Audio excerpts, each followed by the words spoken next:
Quais são os benefícios da sabedoria? Qual é o preço da ignorância? Na pré-aula de hoje, destacaremos a importância da Bíblia e de seus ensinamentos para a vida prática do cristão. Vamos juntos aprender a palavra de Deus.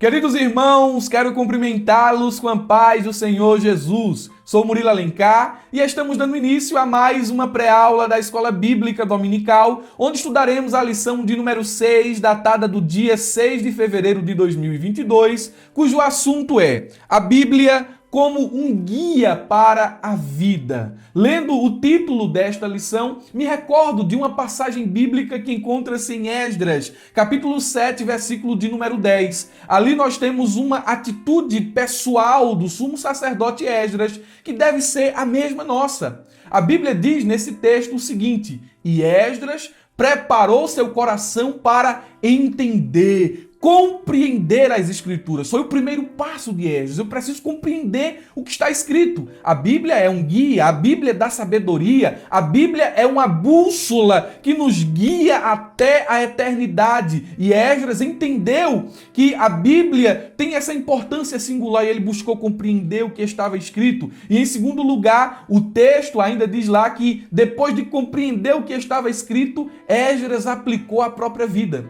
Ele preparou o coração para compreender e também para viver as verdades que estão registradas na Bíblia. Não há muita significância em compreender e não praticar. Há muitas pessoas que hoje vivem assim, conhecem muito de Bíblia, mas não vivem nada. Com Esdras foi diferente. Ele disse: eu preciso entender o que está escrito e logo depois de entender o que está escrito, eu preciso viver tudo isso aqui. E essa também deve ser a nossa posição. E chegamos ao terceiro passo dessa atitude particular de Esdras. Ele compreendeu, ele aplicou a própria vida, ele viveu aquilo que aprendeu e depois começou a ensinar as outras pessoas. Nós devemos compreender, aplicar a própria vida e ensinar aos outros. O nosso texto áureo, muito importante, nos diz assim: lâmpada para os meus pés é tua palavra e luz para o meu caminho. Salmo 119 e o verso de número 105. E a escolha do texto áureo ela foi muito acertada, pois ela se adequa perfeitamente ao assunto que nós estamos tratando aqui nesta aula. E nós vamos, portanto, aqui expor de modo progressivo 3 verdades presentes aqui neste primeiro pilar da lição. Olhando para o texto áureo, olha o que nós conseguimos extrair. Em primeiro lugar, nós percebemos que há um caminho a ser percorrido. O texto áureo diz: lâmpada para os meus pés é a tua palavra e luz para o meu caminho. Então o salmista ele tem em mente aqui a imagem de alguém que está caminhando. E lendo o texto, nós percebemos que o caminho é escuro. E essa primeira verdade nós a chamaremos de a perigosa viagem noturna do crente pelo mundo. É a primeira etapa do nosso texto áureo. É aquilo que nós conseguimos enxergar quando fechamos os olhos e meditamos nesse verso que está contido nos Salmos. E nós percebemos que nesse jornadear, o cristão ele necessita de sabedoria, ele necessita de discernimento para não enveredar por estradas tortuosas ou atalhos atrativos. Dentro da caminhada cristã, dentro da nossa jornada noturna por este mundo, há muitos atalhos, há muitos caminhos de facilidade, há o sentimento ainda interno de querer retroceder, de querer estagnar, de não querer ir mais adiante, ou simplesmente de ser direcionado pelo caminho do próprio coração. Quantos não voltam?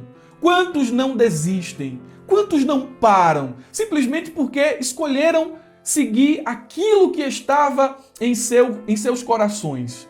E nós somos guiados pela palavra e não pelos nossos sentimentos. Nós somos guiados pela Bíblia e não pelas nossas emoções. Mesmo quando o desejo de parar vem, nós prosseguimos porque estamos sendo guiados pela palavra de Deus. Mesmo quando os atalhos aparecem, nós permanecemos na estrada estreita porque somos guiados pela palavra de Deus. Há um perigo muito grande em tomar atalhos. A Bíblia diz em Provérbios, capítulo 14, versículo de número 12, versão NVI, o seguinte: há caminhos que parecem certo ao homem. O caminho é esse aqui. A estrada é essa daqui. Parece ser a mais certa, parece ser a mais rápida, parece ser a correta aos meus olhos. Mas a Bíblia prossegue dizendo, mas no final conduz à morte. Então, não devemos ser guiados por vista, nós devemos andar por fé e fé na palavra de Deus. E nós somos levados à segunda etapa do texto áureo, que é o recurso indispensável de Deus aos viajantes. Há um caminho a ser trilhado, há uma estrada a ser percorrida. Essa estrada é perigosa. O peregrino, ele se encontra diante de muitas dificuldades, mas nesse caminho escuro, nesse jornadear noturno, Deus ele entrega recursos ao viajante. Chegar até o destino almejado não é uma tarefa fácil. Já temos dito, o caminho é perigoso e cheio de armadilhas. Agora, imagine comigo aqui uma breve ilustração. Imagine alguém dirigindo um automóvel com os faróis queimados, tarde da noite, em uma estrada esburacada e sem sinalização. Imagine você dentro desse carro, você está guiando, pilotando o carro. A noite é escura, não tem sinalização, a estrada está esburacada, você não pode parar, você tem que continuar e a jornada assim se torna muito perigosa. A probabilidade de o carro quebrar, a probabilidade de o carro sair da pista ou sobrar em uma curva é muito grande. Por quê? Pela ausência dos faróis. A questão não é nem tanto a pista não sinalizada e esburacada. A questão é que o carro ele está sem os faróis para que o condutor enxergue os perigos. Meus irmãos, essa ilustração condiz muito com a verdade presente em nosso texto áureo, porque em um veículo, a luz baixa, ela serve para que o condutor veja os perigos que estão perto. Um buraco, um animal, alguma vala. A luz alta, consequentemente, serve para que o motorista ele veja os perigos que estão mais distantes e assim ele tenha tempo para desviar-se deles.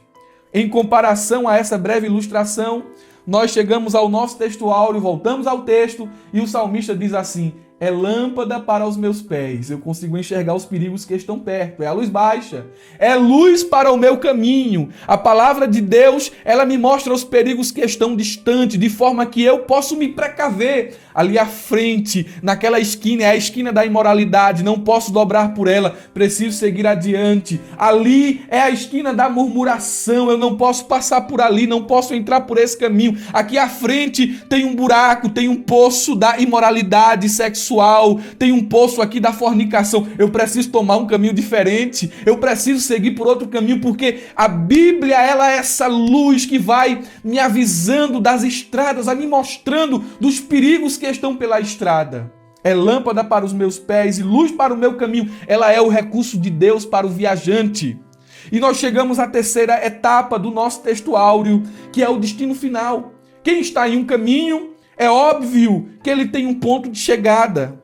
O homem de Deus, ele caminha em meio à noite escura que logo passará, rumo ao dia eterno de Deus. E eu queria aqui que você finalizasse com os seus alunos o texto áureo, lendo Apocalipse, capítulo 22, o versículo de número 5, que diz assim: e ali não haverá mais noite. A jornada noturna do cristão vai cessar quando ele chegar no dia eterno de Deus. Não vai ter mais noite. E não necessitarão de lâmpada e nem da luz do sol, porque o Senhor Deus os ilumina e reinarão para todo o sempre. Você quer chegar nesse dia eterno de Deus?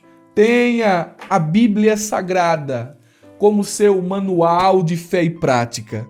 O tema da lição diz a Bíblia como um guia para a vida. Não é só um guia nas questões, nos assuntos da vida de aqui e agora, mas é um guia para a nossa vida eterna. com Deus. E olha, meus irmãos, esse subsídio está uma bênção e ele está disponível gratuitamente aí na descrição do vídeo. Você pode baixar esse subsídio clicando no link azul que está embaixo. Não perca esta oportunidade. É um presente nosso para você. Junto ao link para adquirir o subsídio, estamos deixando outro link aí que é o do curso Pregador e a Pregação. Se você deseja fazer um subsídio como esse, você deseja pregar a palavra de Deus de forma mais eficaz, de forma homilética, utilizando os recursos da hermenêutica e da exegese, falando, comunicando aquilo que está no teu coração, ao coração da igreja, de uma forma mais eloquente, adquira o curso Pregador e a Pregação. Lá você vai aprender sobre exegese, hermenêutica, homilética, bibliologia, você aprenderá um pouco sobre oratória, são os melhores professores do Brasil, e o curso é pagamento único, é um valor simbólico. Quando você clicar lá, clica no link, aí você vai ver o valor do curso, você vai dizer, meu Deus do céu, isso aqui vale muito mais do que isso aqui, cabe no seu bolso. É uma forma de você nos abençoar e de ser edificado e de abençoar também a sua igreja local. Adquirindo o curso é vitalício, você tem acesso a vida toda. E olhe, adquirindo ainda o curso, desculpem a redundância, você vai ganhar de bônus outro curso de Epístolas Paulinas do pastor Carvalho Júnior. É só clicando aí para você ver o tanto de benefício que é. Vamos prosseguir em nossa lição. Verdade Prática nos diz assim: a Bíblia é um guia seguro para a nossa caminhada cristã. Alicerçados nos ensinos da palavra de Deus, somos instigados a viver com sabedoria e prudência. Por que a Bíblia é um guia seguro?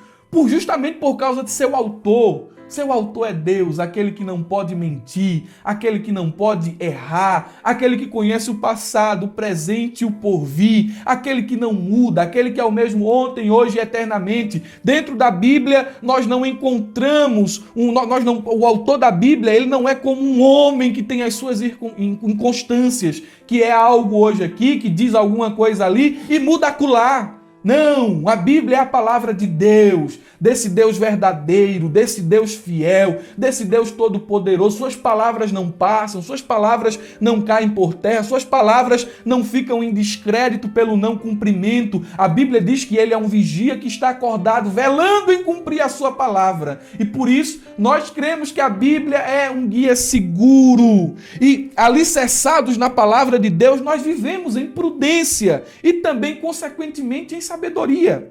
A Bíblia é o nosso manual de fé e prática, e um manual é como um guia que tem a finalidade de mostrar passo a passo como alcançar determinado propósito. Você quer ser bem sucedido em seu casamento? Vá pelo manual, vá pelo guia. Você quer ser bem sucedido em seus relacionamentos? Vá pelo manual, vá pelo guia. Você quer chegar, aleluia, nos céus, adentrar pela Nova Jerusalém, pelo portão da frente e caminhar pelas avenidas da eternidade? O guia está aqui. Bíblia Sagrada. Glória a Deus, glória a Jesus. A Bíblia é um guia singular por meio do qual é revelado não somente o nosso alvo de vida, mas também o que devemos fazer para alcançá-los. E temos aqui uma passagem bíblica que expressa de forma muito clara essa verdade. 2 Timóteo, capítulo de número 3, versículo 14 ao 17 diz: você, porém, palavras de Paulo a Timóteo, deve permanecer naquilo que lhe foi ensinado. Permaneça aqui. O crente pode fazer teologia em muitos lugares, mas ele fica com o que aprende na igreja. O crente pode ler livros e mais livros, mas ele tem que ficar com o que está na fonte, a Bíblia, a palavra de Deus. E Paulo está dizendo a Timóteo: permaneça naquilo que você foi ensinado. Sabe que é a verdade, pois conhece aqueles de quem aprendeu. Paulo, você ouviu de mim, você ouviu dos presbíteros da igreja, homens de Deus, então permanece nisso aí. E Paulo diz algo interessante: desde a infância lhe foram ensinadas as sagradas escrituras, que lhe deram sabedoria para receber a salvação que vem pela fé em Cristo Jesus. Olha, aqui nós encontramos sabedoria para a salvação. Aqui a sabedoria para a salvação é o que Paulo está dizendo. Olhe como a Bíblia é expressa aqui nessas palavras de Paulo como um guia para a vida. Ela dá sabedoria para a salvação e por isso ele conclui dizendo: toda a Escritura é inspirada por Deus e útil para nos ensinar o que é verdadeiro E para nos fazer perceber o que não está em ordem em nossa vida, ela nos corrige quando erramos e nos ensina a fazer o que é certo. Versículo 17 diz: Deus a usa. Deus usa. Interessante Deus usar sua palavra revelada. Ele falou e ele usa aquilo que ele falou. Deus a usa. Deus usa a Bíblia Sagrada. Para quê? Para nos preparar e para capacitar o seu povo para toda boa obra. Então a Bíblia é esse guia, é esse manual que estabelece como nós devemos viver aqui e agora e que nos leva até o dia eterno de Deus. Temos 3 pontos aqui, consequentemente, temos objetivos específicos com relação a essa lição. A palavra-chave é guia. A Bíblia nos guia. E o primeiro ponto nos diz assim: a Bíblia é um alicerce para a vida.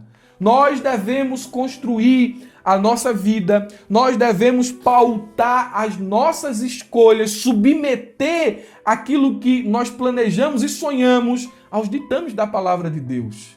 Você vê que aqui eu estou em um quarto de minha casa. E esse quarto aqui tem paredes que estão levantadas, tem um forro aqui, por cima do forro nós temos as telhas, e toda essa estrutura está alicerçada em fundamentos que não são visíveis aqui, mas eu sei que estão aqui dando sustentação a tudo quanto eu posso ver. Então, o que é que eu quero dizer com isso? Tudo aquilo que eu construo na minha vida, seja pessoal, seja na igreja, seja no ministério, tudo aquilo que eu faço deve estar ou deve ter como alicerce a palavra de Deus.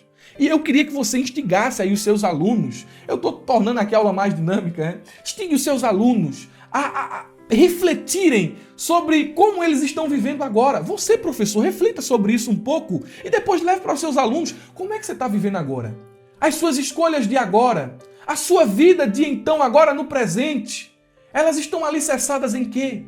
Em decisões carnais ou em decisões pautadas pela palavra de Deus? Você está vivendo com arrependimentos? Você está vivendo com angústias na alma? Essas angústias, provavelmente essa situação pode ser o resultado de más escolhas tomadas fora da vontade de Deus. Nossa vida deve estar alicerçada na rocha. E essa rocha aqui não é necessariamente Cristo, daquilo que nós vamos falar aqui de Mateus capítulo de número 7, versículo de número 24 e 27. Não é Cristo. Ali a rocha é o ensinamento de Cristo. É a prática daquilo que ele ensina. É essa rocha. É ouvir, obedecer, praticar. Glória a Deus. Mas nós sabemos, nós temos a ciência de que não é fácil ser guiado pela palavra de Deus. Em nossa caminhada de fé por este mundo, nós nos deparamos com oposição vinda de todos os lados. De modo que se constitui em um desafio ter uma vida guiada e alicerçada na palavra de Deus. Eu sei que é difícil. Seus alunos sabem que é difícil. Você, professor que está me ouvindo, sabe que é difícil. Você, superintendente, dirigente de escola dominical, sabe que é difícil. É viver uma vida em obediência à palavra da verdade. Porque, às vezes, a obediência a Cristo, ela resulta em oposição às nossas vontades. Então não é fácil dizer não a coisas que queremos, a coisas que nossa carne deseja. Mas nós devemos dizer não, porque cada não que nós dizemos aqui, cada não que nós damos aqui, os nossos desejos carnais, as setas que o inimigo ele atira em nossa mente, é um sim que a gente está dizendo a Deus lá no céu. Mas há muitas vozes contrárias, há muitos inimigos, e eis aqui alguns que certamente estão pelo caminho, estão pelo meu caminho e vão estar pelo seu também. O primeiro inimigo é o homem ímpio. Impiedade significa perversidade, maldade, falta de zelo pelas coisas divinas. A Bíblia diz no Salmo 1, verso 1, bem-aventurado o homem que não anda segundo o conselho dos ímpios. O salmista está dizendo, é feliz aquele homem que faz assim, ó, quando o ímpio vem e diz, rapaz, faz isso. Rapaz, é desse jeito, olha tu aí, tá desperdiçando tua vida, olha aí, tu tão jovem, como é que tu tá vivendo desse jeito aí, tu tem tanta coisa pra aproveitar, tu tá perdendo aqui e nem sabe. Aí o salmista está dizendo assim, é feliz o homem que faz assim, ó. Falou? Tô ouvindo nada. Aí tá lá, não tô ouvindo nada, nada. Eu tô ouvindo aqui, tô olhando para a palavra de Deus. Feliz é o homem que não anda segundo o conselho dos ímpios. Na carta de Paulo aos Romanos, nós encontramos um endosso, um complemento às palavras do salmista, quando Paulo diz em Romanos 3, capítulo 13 ao 18, ele diz o seguinte: sua garganta é um túmulo aberto. É o conselho do ímpio, é isso aqui. É um túmulo aberto. Com a língua enganam. Veneno de víbora está em seus lábios. Sua boca está cheia de maldição e amargura. Seus pés são ágeis para derramar sangue. Ruína e desgraça marcam seus caminhos e não conhecem o caminho da paz. Aos seus olhos é inútil temer a Deus. Para que isso? Não precisa disso. Por que tu não faz isso? Agora, o que me chama a atenção, vem pra cá, olha pra cá, presta atenção, para de olhar pro lado, para de estar conferindo aí o WhatsApp, Instagram, presta atenção aqui. Por que é que muitos crentes cedem ao conselho do homem ímpio? É porque o homem ímpio, ele tem sempre um conselho para dar, tá na ponta da língua. Tá aqui, ó, ele quer falar, ele quer dar esse conselho. Ele tem sempre algo a dizer. E a minha preocupação é que muitos crentes cedem ao conselho dos ímpios. Mas por quê? Eles têm a palavra da verdade. E por que cedem ao conselho de um homem mau? Porque o conselho dos ímpios satisfazem os prazeres carnais do coração. Quando a Bíblia diz não pode, o ímpio vai lá e diz pode. Quando a Bíblia diz isso é errado, o ímpio vai lá e questiona por que é errado. Se há sentimento, se há desejo, se há vontade, se você pode, por que é errado? É o conselho do ímpio que aguça o homem carnal e nós devemos ficar alerta porque esse conselho, esse parecer dos ímpios leva à destruição. Ainda que no presente pareça ser mais acertado acatar aquilo que o ímpio diz, você deve ficar com a palavra de Deus. É o primeiro inimigo que nós encontramos no caminho. O segundo é muito perigoso. O segundo é o homem herege. Herege é o nome dado ao indivíduo que professa uma heresia, ou seja, que questiona as doutrinas estabelecidas na palavra de Deus. Diferente do ímpio que está lá fora, o homem herege muitas vezes é aquele que está do lado, é aquele que está dentro. E a Bíblia diz o seguinte, ao homem herege, lá em Tito 3, 10 e 11, ao homem herege, depois de uma ou outra admoestação, evita-o. Olha o que Paulo está dizendo, foge desse homem, sai de perto dele, evita. Sabendo que este tal está pervertido e peca, estando já em si mesmo condenado. Por que Paulo está dizendo a Tito, evita esse homem, rapaz? Porque ele tem uma capacidade extraordinária de torcer as escrituras e levar as pessoas ao erro. E como é que o homem herege, ele atua? Eles têm uma forma definida de atuar. Eles minimizam a gravidade do pecado. Eles relativizam e secularizam a vida de santidade. E quem ouve o homem herege toma um caminho diferente daquele estabelecido na palavra de Deus. Se quer exemplo do homem herege, é aquela pessoa que está dentro da igreja, mas está sempre criticando alguma coisa. Está sempre dizendo assim, eu não concordo com isso. E tu também não devia concordar. A gente não precisa ser um robô que não tem pensamento, que tem que concordar com tudo simplesmente porque ouve. Mas eu estou falando aqui dentro do contexto do homem herege. O homem herege, ele é capcioso. O homem herege, ele é sutil. Ele vai ali envenenando um e outro. Ele vai levando um e outro à beira do precipício. Para que quando a pessoa pule e caia, ele diga, tá vendo aí, ó? Caiu. Mas ele foi quem conduziu a pessoa até lá. Ele é aquela pessoa que vai corrompendo os bons costumes. Como bom assembleano que sou, não tenho vergonha de sou da Assembleia de Deus, guardo os bons costumes. E tem muita gente herege por aí que tenta perverter a fé, a fé dos assembleanos nos bons costumes. Aí vai lá, fazendo com que... Presta atenção no que eu vou dizer aqui, porque eu sei que tem gente aqui de todas as denominações me ouvindo. E entenda o que eu vou lhe dizer aqui agora. Toda igreja tem os seus costumes, toda igreja tem suas regras internas. Entenda o que eu vou lhe dizer aqui. Como o homem herege, ele é sutil. Ele vai lá e faz com que você comece a questionar pequenas coisas. Pequenas coisas, vai lá. Aí vai colocando dúvida em seu coração. Olha, porque isso aqui é besteira. Porque isso aqui é errado. Aí com um pouco você está começando a questionar, na mesma onda do homem herege. Questionando as pequenas coisinhas. E com um pouco você está questionando as grandes coisas. Começa assim. Começa assim: eu sou testemunha de que um jovem começou a andar com aquele crente mal amanhado, aquele crente que diz saber todas as coisas, aquele crente que se acha entendedor de tudo, não se submete à autoridade de ninguém, nem mesmo da Bíblia, não respeita ninguém, não respeita presbítero, não respeita pastor, aí tá sempre dando uma opinião, sempre dando... É aquele tipo de obreiro que aprende de herege de internet, começa a reproduzir dentro da igreja. Esse tipo de gente tem que ser realmente mesmo excluída, tem que ser escrachada, tem que ser repreendida. Mas ele está lá envenenando um outro. Aí ele começa: esse negócio, eu estou falando aqui dentro de um contexto da Assembleia de Deus que eu vivo de usos e costumes, bons usos e bons costumes. Aí ele começa lá a dizer: esse negócio aí de que não pode usar tatuagem, não pode fazer tatuagem, isso é besteira, isso não é bíblico não, isso não tem amparo exegético não. Esse negócio aí que vocês dizem que não pode beber, a Bíblia condena a embriaguez, esse negócio de beber, aí vai envenenando o crente, envenenando. Com um pouco, esse jovem que começou a questionar coisinha pequena, começou a questionar: por que é que eu não posso sair na rua usando short de jogador? A Assembleia de Deus tem que usar calça. Aí começou questionando essas coisinhas pequenas, né? Começou questionando um costume. Depois do costume, ele começou questionando uma base da fé cristã.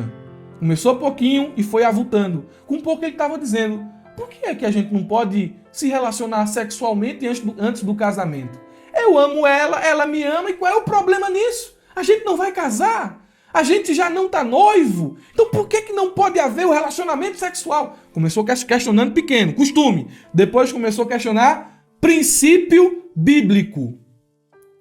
O homem herege, ele tem essa capacidade de distorcer as escrituras. Nós devemos ter cuidado, porque nós não andamos segundo o pensamento carnal do homem herege. Nós somos guiados pela palavra de Deus. Mas vozes contrárias existem. Estão aí, e uma delas é o homem herege. Em terceiro lugar, para finalizarmos isso aqui, temos outra voz contrária, que é a do crente nominal. Vocês sabiam disso?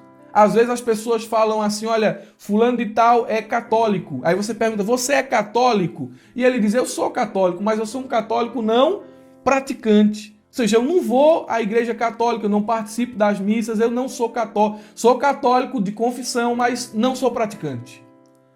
E isso, meus irmãos, é uma coisa que a gente via só relacionada aos católicos. Mas agora está entrando na igreja. Dentro da igreja tem muito crente não praticante.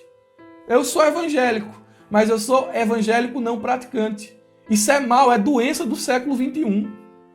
Crente não praticante. É o crente nominal, que é caracterizado pela falta de compromisso com as coisas de Deus. Ele é amante do lazer e da inércia. Seu mau exemplo é uma voz desanimadora no subconsciente e no consciente, tanto dos novos convertidos, bem como dos crentes mais velhos. Ele pode ser considerado, como já disse aqui, um cristão não praticante.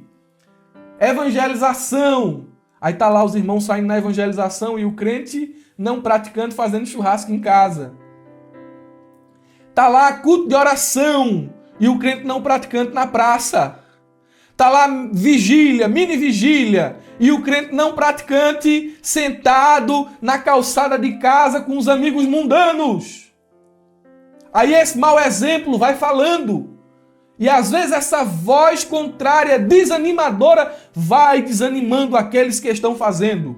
E eu dou uma palavra aqui a vocês: não olhem para o crente não praticante, olhem para palavra de Deus. Permaneçam aqui. Tem uma voz contrária ali, tem uma voz contrária aqui, mas permaneça aqui. Deixa virem dizer e falar: para que isso, para que aquilo? Eu tô indo pro céu. Se você não quer ir, se você não quer fazer, não venha aqui tentar me influenciar, ter o mesmo mau exemplo que o seu. Eu vou continuar guardando os bons costumes, vou continuar vivendo os princípios da palavra de Deus, vou continuar trabalhando para Jesus, e assim, aleluia, eu vou caminhando para o céu. Porque tem gente que não faz e quer desanimar quem faz. Tem gente que não obedece e quer desanimar quem obedece. Mas tu está repreendido em nome de Jesus. Te conserta, desmantelado. Porque Jesus está voltando.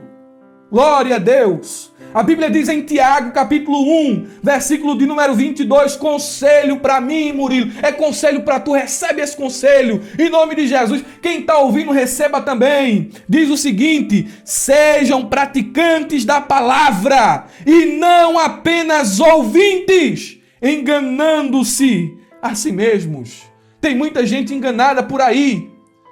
Tem muita gente vivendo enganada por aí, não praticante e achando que está angariando tesouro no céu, está nada. Nós devemos cuidar para não ceder a essas vozes contrárias. A vida do crente, como diz o tópico de número 1, deve ser alicerçado na palavra de Deus. A Bíblia é um alicerce para a vida. E nós temos aqui Mateus capítulo 7, versículo 24 ao 27. Jesus ele faz uma comparação importante. Ele diz o seguinte: todo aquele, pois, que escuta estas minhas palavras e as pratica, as vive, as aplica à própria vida, assemelhá-lo-ei ao homem prudente, ao homem sábio, que edificou a sua casa sobre a rocha. Mateus 7, versículo de número 24. Aí Jesus faz uma comparação oposta ao prudente. Ele diz o seguinte: e aquele que ouve estas minhas palavras e não as cumpre, compará-lo-ei ao homem insensato que edificou a sua casa sobre a areia. É o versículo 26. E aqui nós temos algumas verdades presentes nesse versículo, nessa passagem. E eu quero resumi-las em 3 pontos. Primeiro, há 2 classes de crente. Todo mundo aqui ouve a palavra, mas um pratica e o outro não pratica. Um é sábio, obediente e praticante, constrói para a eternidade. Agora, a outra classe de crente é insensata, é ouvinte, mas é esquecida. Edifica sua vida para gozar do tempo das prosperidades passageiras desta vida. É as 2 classes, é o que está sobre a areia e o que está sobre a rocha. Em seguida, nós vemos a segunda etapa dessa passagem e nós enxergamos aqui as 2 qualidades de alicerce. Os sábios edificam sobre a rocha, os insensatos sobre a areia. A rocha representa o que é firme, imóvel e eterno. Mateus 24, 35. Passa céu, passa terra, mas a palavra não passa. Quem está construído sobre a palavra tem essa segurança. A palavra é um firme fundamento. Agora, a areia simboliza o que é solto, instável e movediço. E chegamos à última parte dessa passagem. Há 2 classes de crentes, há 2 qualidades de alicerces e há 2 resultados. A tempestade que bate em uma casa é a mesma tempestade que bate na outra. Mas o efeito é um caso diametralmente oposto ao que acontece no outro. A diferença está onde? No alicerce, porque uma casa caiu, a outra permaneceu de pé. O homem insensato que construiu a casa na areia, em termos de aparência, nada difere daquele que construiu sua casa sobre a rocha. Porém, a tempestade vai revelar quem é prudente e quem é insensato. Não dá para saber quem está construído sobre a areia, porque quando a casa está levantada é tudo igual. O fundamento ninguém vê. Mas o que construiu a casa sobre a rocha, ele cavou. Não é que ele construiu uma casa sobre uma pedra e o outro construiu a casa sobre a areia. Todo mundo ali estava construído no mesmo lugar. A diferença foi que um cavou até que chegou na rocha. E ali construiu o seu alicerce. O outro viu o terreno plano e disse assim: vou só levantar. Mas a tempestade, ela vai vir. E quando ela vier, ela vai revelar quem está sobre a rocha, sobre o ensinamento de Jesus, aquele que vive e pratica e aquele que só é ouvinte. Estejamos alicerçados sobre a palavra de Deus. Ela é o nosso guia para a vida. Glória a Jesus. O segundo ponto diz o seguinte: a Bíblia nos torna pessoas sábias. E nós temos aqui alguns subpontos a serem alcançados aqui. O conceito de sabedoria, os irmãos já têm aí na lição. O temor é o princípio da sabedoria, os benefícios da sabedoria. Não vou ler a revista porque os irmãos já têm aí em mãos. Mas, a título de complemento, eu separei aqui alguns pontos que considero necessários. Primeiro, a doença do século XXI. Comparada às gerações passadas, a promoção da informação nunca foi tão difundida e acessível como em nossos dias. Uma criança hoje tem na palma das mãos acesso a tanto conhecimento que nenhum homem mais rico e erudito da antiguidade poderia sonhar em ter. Alexandre o Grande homens sábios do passado que construíram bibliotecas, que leram muitas obras, que foram filósofos como Aristóteles, entre outros, N homens da antiguidade, não tem um tanto de informação que uma criança tem hoje na palma da mão com o celular. Justamente nesse advento da internet, a era da informação. Agora há um problema aqui. Vivemos na era da informação, mas a nossa geração é vazia de conhecimento e de sabedoria. Muita informação, pouco conhecimento e pouca sabedoria. Muita informação, pouca graça, pouca presença de Deus.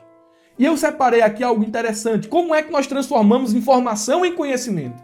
Porque informação não é conhecimento. A informação nós temos aqui. Tem informação de todo lado. Mas essa informação ela precisa ser transformada em conhecimento. E ela é transformada em conhecimento por meio da pesquisa diligente, de meditação e de assimilação. Então, a informação se transforma em conhecimento. Quando nós vamos até a palavra de Deus, para se entender aquilo que está escrito, precisa-se de uma pesquisa diligente. E a gente pesquisa, a gente busca. E quando a gente absorve esse conhecimento, vem a etapa da meditação. Eu vou meditar. Depois de meditar, vem a etapa da assimilação. Eu vou assimilar o que a Bíblia está dizendo, o que a Bíblia está ordenando, o que a Bíblia está mandando eu fazer. E assim nasce o conhecimento em minha mente. Mas conhecimento não é sabedoria. Porque tem muita gente que não, ele saiu do nível da informação. Ele tem conhecimento, mas ele não tem sabedoria. Veja, um médico, ele tem conhecimento dos efeitos da nicotina no organismo. Mas há muitos médicos fumantes. Aí está ali um médico fumando, ele sabe que aquilo ali dá câncer de todo jeito, câncer na garganta, câncer no pulmão, câncer em todo canto. Ele está lá fumando, mas ele conhece tudo. Ele conhece tudo não só dos efeitos da nicotina, mas também dos efeitos da doença, das consequências, dos sintomas da doença, da gravidade da doença, mas ele está lá fumando. Ele tem um conhecimento, ele não tem a mera informação, ele tem um conhecimento, mas não tem sabedoria. Você vê um nutricionista bebendo Coca-Cola, comendo pizza, coisa boa, é bom, irmão. Mas você vê lá o nutricionista. Você imagina um nutricionista bem gordão. Desculpem, nada de pensamento assim, mas dentro do contexto aqui, não estou com preconceito aqui, né? Mas veja, aí você, o nutricionista bem gordão. Aí você vai consultar o nutricionista assim. Rapaz, se o que ele sabe, se o que ele conhece não está servindo para ele, não vai servir para mim também não. Então, ele tem o conhecimento dos alimentos, mas se ele come, ele não tem sabedoria. Da mesma forma, é alguém que conhece muita Bíblia, sabe muito texto decorado, entende as técnicas de exegese e de hermenêutica, mas não vive. Então tem o conhecimento, mas não tem sabedoria. Como é que eu saio da esfera do conhecimento para a esfera da sabedoria? É por meio da aplicação correta do conhecimento, isto é, da prática.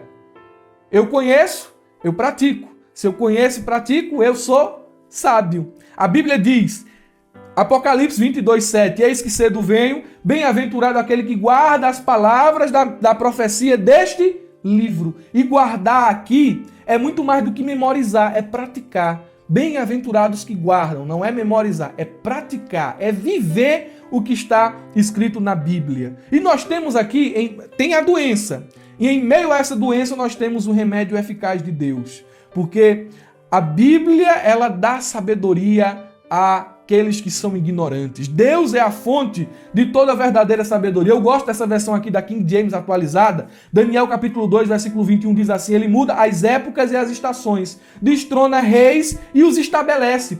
Ele dá aos verdadeiros sábios, porque tem aqueles sábios que têm uma sabedoria mundana. Aí o texto está dizendo aqui, Daniel está dizendo, ele dá sabedoria aos verdadeiros sábios, porque a verdadeira sabedoria ela vem do alto, ela não é terrena, ela não é animal, ela não é diabólica, ela vem do alto, ela vem de Deus. E ele dá verdadeira sabedoria aos verdadeiros sábios e entendimento aos que buscam discernir e conhecer. Então, a palavra de Deus, ela é uma fonte insuperável de sabedoria. A Bíblia é fonte excelente de sabedoria. É o que diz a nossa leitura bíblica em classe, do Salmo 119, verso 97 ao verso 105, diz o seguinte, olha só. A sabedoria procedente da Bíblia é superior à sabedoria dos inimigos.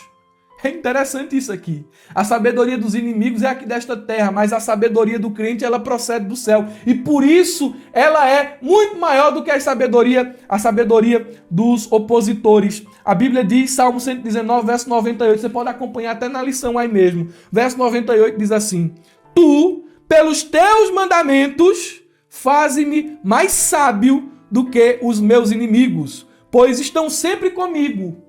Os teus mandamentos estão comigo, e por isso eu sou mais sábio do que os meus opositores. A sabedoria procedente da Bíblia é superior à dos mestres. Salmo 119, verso 99 diz: tenho mais entendimento do que todos os meus mestres. Aí ele vai dar um motivo: porque medito nos teus testemunhos. Quer ser sábio? Medita na palavra de Deus. Olha só, a sabedoria procedente da Bíblia é superior à dos antigos. É muito superior à sabedoria popular. É muito superior à sabedoria tradicional. Salmo 119, verso de número 100 diz: sou mais prudente do que os velhos. O motivo: porque guardo os teus preceitos. Glória seja dada ao nome de Jesus. E nós encontramos aqui, biblicamente, alguns passos para se adquirir sabedoria. E olha aí os pontos importantes, dobre sua atenção. Provérbios 9:10, a Bíblia diz: o temor do Senhor é o princípio da sabedoria, e o conhecimento do santo é entendimento. Temor aqui não é medo, temor é ter respeito a Deus. Então, você quer ser sábio, comece por aí, respeitando Deus, respeitando a sua palavra e sendo fiel a Ele. Tem muita gente que tem tremor, que treme. É uma coisa exterior, ele treme. Ah, Deus! Ele treme, ele tem aquela característica: meu Deus! Ah, fala, Jesus, sou teu servo, te obedecerei. Tem tremor, mas não tem temor, porque temor é uma coisa interna. Tá entendendo? Princípio da sabedoria é temer a Deus. É esse algo interno que se transforma em algo externo. É esse sentimento de respeito por Ele que redunda em atitudes. Glória a Deus. O segundo passo para se adquirir sabedoria é a oração. É pedir. A Bíblia diz em Tiago 1,5: se algum de vocês tem falta de sabedoria, peça a Deus, que a todos dá livremente, de boa vontade, e lhe será concedida. O terceiro passo para se adquirir sabedoria, voltamos ao tema da lição, é ser guiado por o que está aqui. É reconhecer como verdadeiros princípios da palavra de Deus e obedecê-los. Olha o que diz, que texto, meus irmãos. Jeremias 8:9. Note aí, texto importantíssimo. Os sábios serão envergonhados, aterrorizados e presos. Aí Jeremias vai dizer o motivo: eis que rejeitaram a palavra do Senhor. Rejeitaram a palavra de Deus. Aí ele concluiu o versículo dizendo assim: que sabedoria é essa que eles têm? Que tipo de... Meu Deus do céu, são sábios? Rejeitaram a palavra de Deus? Então que sabedoria é essa que eles têm? Nós devemos reconhecer a palavra de Deus como a verdade que ela é. Glória a Deus. São os passos para se adquirir sabedoria: temer a Deus, oração e reconhecimento do valor das palavras de Deus. Reconhecendo, eu obedeço e pratico. Por fim, nós temos aqui a Bíblia e a prudência para a vida. E eu quero dar um dever de casa a você, professor, e consequentemente eu sei que você vai reproduzir esse dever de casa para a sua classe. Reproduza, e se possível for, coloque um quadro, elabore aí uma fichazinha, um papelzinho impresso e entregue aos seus alunos, dever de casa, para praticar. Faz isso essa semana. E na semana que vem a gente conversa sobre o que aconteceu. Na semana que vem nós conversamos um pouco sobre como você teve êxito aqui em cada um desses pontos que eu já vou mencionar aqui para vocês, meus irmãos. Olha só. Observe, eu coloquei aqui, esses princípios bíblicos e os coloque em prática essa semana, observando-os rigorosamente. É lógico, é para praticar isso aqui a vida toda. Mas vamos focar nesses 5 aqui essa semana, dando ênfase, olhando, meditando, pensando. Você irá constatar, se você colocá-los em prática, uma mudança extraordinária em sua vida. Olha só, dever de casa. Primeiro você vai notar... leve para os seus alunos digitado, impresso, seja como for, ou peça para eles escreverem lá na hora, se você tiver tempo para isso. Princípios que a gente tem que praticar. A Bíblia não é um guia, não é o nosso manual de fé em prática? Então, lá vai algumas regras, algumas leis, alguns princípios que você precisa colocar em prática. Você vai praticar, você vai observar isso aqui. Primeiro, policie suas palavras. É o primeiro princípio que você vai praticar durante essa semana e durante toda a sua vida. Tá onde esse princípio? Provérbios 10, 19. Quando se fala demais, é certo que o pecado está presente. Mas quem sabe controlar a língua é prudente. Então você vai fazer o seguinte, você vai policiar suas palavras. Você vai praticar isso aqui. Aí você vai ver como muita coisa na sua vida vai mudar. Quando você pensar em falar, você vai lembrar desse princípio aqui. Opa, devo falar isso. Vai edificar. Não vai me trazer dor de cabeça depois. Não vai machucar ninguém. Então eu vou falar. Segundo princípio. Perdoe as pessoas que te machucaram. Guarda isso aí. Colossenses 3 e 13. Suportem uns aos outros e perdoem as queixas que tiverem um contra os outros. Perdoem como o Senhor lhes perdoou. Como foi que Deus lhe perdoou? Pense um pouco como foi que Deus lhe perdoou. Eu perdoo. Tem gente que fala assim, eu perdoo, mas também não quero mais perto. Será que Deus lhe perdoou assim? Perdoe como o Senhor lhe perdoou. Pratique a questão da prudência nas palavras e pratique o perdão. Observe isso rigorosamente. Eu vou dar só 5 aqui, viu? Em terceiro lugar, seja honesto em seus relacionamentos e negócios. A Bíblia diz em Romanos 12, 17, não retribuam a ninguém mal por mal. Procurem fazer o que é correto aos olhos de todos. Pratique esse princípio bíblico. Ser honesto no seu proceder. Tem Sky Gato em casa. Corta, irmão. Tá errado. Eita, agora eu vou tocar numa ferida aqui. Tem PTV em casa. Isso é certo, irmão? É certo? Não são canais pagos. E por que tu tá tendo ali de graça? Tem alguma coisa errada nisso aí. Corta. Vive honestamente. Estão pedindo nota fria lá no meu trabalho. É R$50, estão querendo 150. Não pratique isso aí não. Corta. Vive honestamente.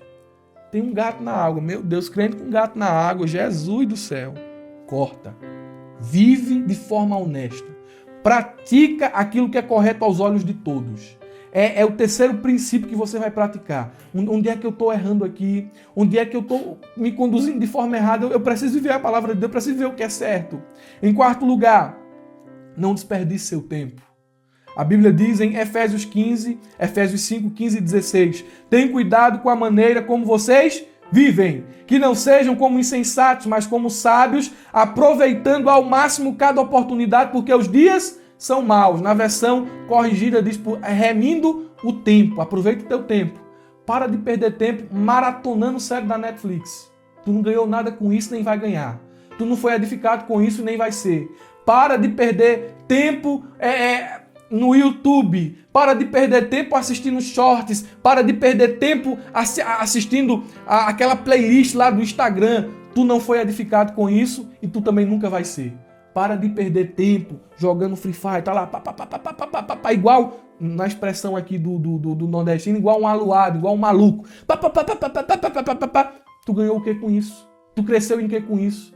O que foi que isso mudou a tua vida? Como isso te melhorou? Como isso promoveu o avanço do reino? Como isso te fez melhor como pessoa? Nada. É só tempo perdido. Acaba com isso aí. Aproveita teu tempo. O tempo que tu perde ali, é tempo que tu não recupera nunca mais. Aproveita o tempo. Aproveita as oportunidades de Deus. E o quinto princípio, ame a Deus com todas as suas forças. Deuteronômio 6,5 diz assim, ama ao Senhor seu Deus de todo o teu coração, de toda a tua alma e de todas as tuas forças. São 5 princípios aqui. Coloca esses 5 princípios e práticas aqui e tu vai ver a tua vida mudar. Vai mudar. Olha, eu vou repetir. Preciso repetir. Policie suas palavras. Perdoe as pessoas que te machucaram. Seja honesto em seus relacionamentos e negócios, no seu modo de viver. Não desperdice seu tempo e ame a Deus com todas as suas forças. Você vai ver que, guiado por esses princípios que estão na palavra de Deus, você vai chegar não só ao dia eterno de Deus, como você vai ter êxito caminhando aqui na sua jornada noturna por este mundo tenebroso. Glória a Deus!